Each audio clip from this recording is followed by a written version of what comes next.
Hey everyone, my name is Wedge and it's time to dive back into Amonkhet Standard. We already know about zombies and Aetherworks Marvel and all that jazz, but a few strategies have flown a bit under the radar despite solid finishes and supremely powerful lists. In today's video, we're going to talk about one of the more budget top tier options in the format right now, Temur Energy. For $50, you can build something super competitive that can stand up to most any strategy. Yeah, $50.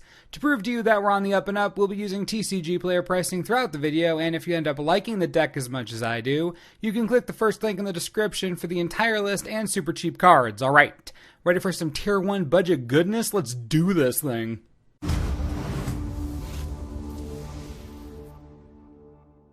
Temur Energy is a powerful strategy that is absolutely underrated and underused, which positions it perfectly to take on the current standard meta. The goal of this deck is to press the advantage early and put the opponent on their back foot. We'll begin with the bottom of our creature curve and move up. Chandler Initiate, a new addition from Amonkhet, is our first playset include. Ignore the 2-mana 3/4, the Initiate isn't here to attack. It's here to help us cast big stuff early.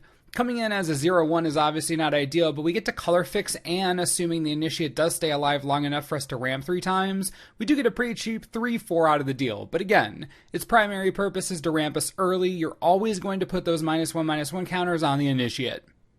Next up, we have Servant of the Conduit, our other 2-drop mana fixer. Enters the battlefield with enough energy to ramp us twice in whichever color we want. A 2/2, which is just fine. The Servant has everything. Gives us energy, decent body just in case, fixes us universally. Not much more to say about this card, honestly. It's unassuming, but it's powerful.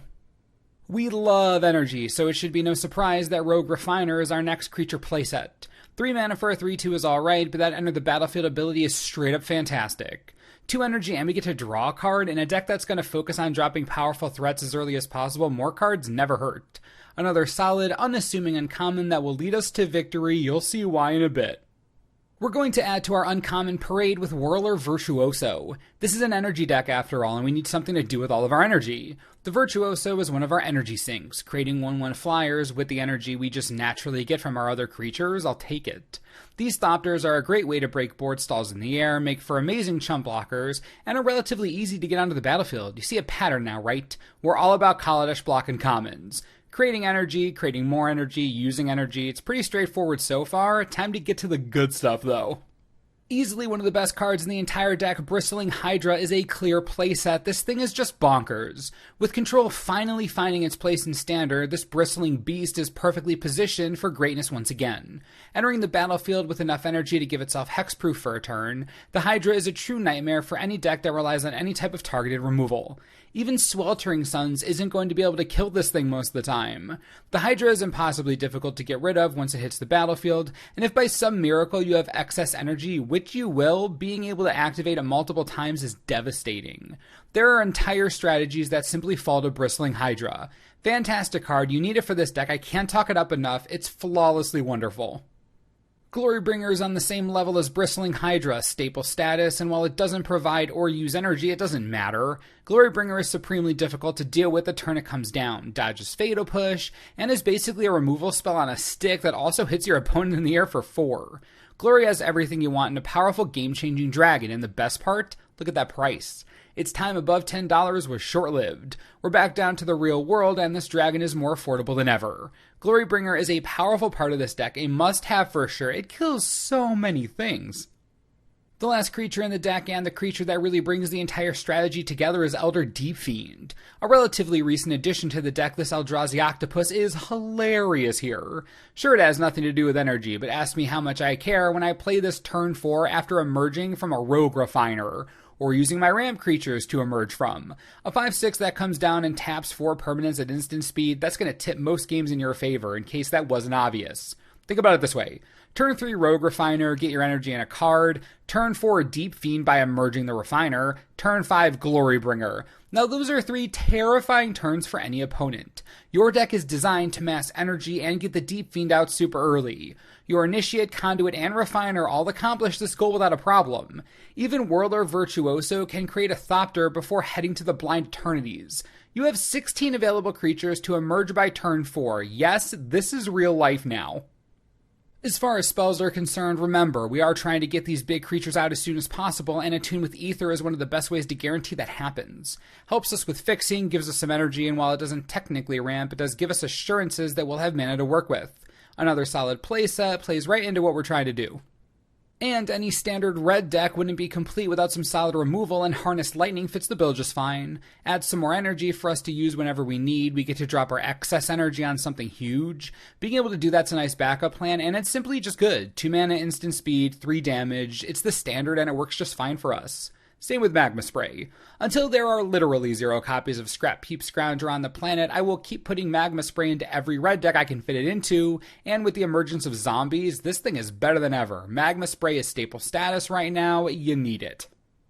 All that's left are the lands. This is a budget deck, so we're running budget lands. Lumbering Falls, Timber Gorge, Woodland Stream, and Evolving Wilds are our non-basics. Pretty balanced suite of non-basics. In testing, we got what we needed most of the time, which was green early, blue and red mid-game. Then we're running 5 forests, 4 mountains, and 1 island as basics, 21 lands in total. Less lands than normal, yes, but we have so many mana ramp creatures plus a tune that it ends up working out fine most of the time. After the 3rd or 4th land, we really don't need any more than that. So what we're trying to do here is pretty simple. We have a Tune, Servant, and Initiate to get our mana going early. It's important that we hit a few land drops, then get our mana producers on the field. After that, we need something juicy to sacrifice to the Deep Fiend early, or we need to get our Virtuoso online and pooping out Thopters, or we play the Hydra and then ride that thing into the sunset, whichever comes first. Temur Energy, at least this version, is designed to create a powerful mid-game and step over most of the aggro decks in the format by relying on one of our powerful late-game threats. We have difficult to deal with creatures, early removal to get us there, and everything in between. Despite what you may think, this is an incredibly balanced deck, and as long as we get our mana early, it curves out really nicely. As far as sideboarding is concerned, we're going to need to complete the playset of Magma Spray for zombies and anything with the Scrounger in it. Also, Manglehorn is insane against vehicles and fits in decently with our curve. What's important to remember is that this is a blue deck, which means we can run counter magic. I'm talking full playset of Negate for Marvel. That deck needs to calm down, and our blue presence is going to help with that. If you don't have Negate, you can run Ceremonious Rejection, but it's way more narrow and won't help with the control matchups that you will inevitably fight against. So yeah, Negate is your friend. If we're talking upgrades to the deck to get it out of budget territory, we gotta look at the lands first. Ether Hub, Botanical Sanctum, Spirebluff Canal, Game Trail, all of these cards end up almost doubling the price of the deck, but they are worth it. They'll help with consistency early. The package we have now is still pretty decent, but this is optimal. Now beyond that, I know some players are including new Nissa and Chandra Flamecaller. These aren't versions that I've tested with just yet, but I have it on good authority that a few Nissa Steward of Elements is very good. But again, haven't tested with it personally. What do you think about Temur Energy? We covered green-red energy about 6 months ago, and that was a way more in-your-face build. This one provides a lot of pressure with quality creatures and beats your opponent into the ground. Removal isn't great against you, you go over the top of aggro decks and under control decks. Temur Energy is a great place to be right now. If you have any questions or concerns or any suggestions, be sure to leave them in the comments and we'll talk about it. Also, click the first link in the description for the entire deck list and the cheapest prices on cards around. This deck, again, $50, pretty sweet deal for a truly competitive strategy. And as always, thanks for watching, and we'll see you next time.